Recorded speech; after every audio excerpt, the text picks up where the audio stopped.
நான் வச்சதுதான் ரூல்ஸ். அந்த ரூல்ஸ் என் இஷ்டத்துக்கு அப்பப்போ மாத்திட்டே இருப்பேன். அது கப்சிப்புன்னு கேட்டு ஃபாலோ பண்ணணும். அதை விட்டுட்டு ஏதாவது அடாவடித்தலை பண்ண நினைச்ச உன்னை கண்ட துண்டமா வெட்டி கழிச்சு போட்டுடுவேன். ஹொக்கும், டைகர் கா ஹொக்கும்.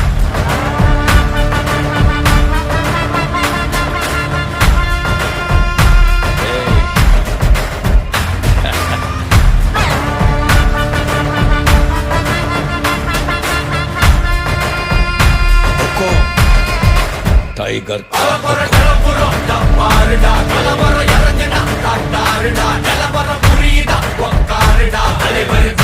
Super star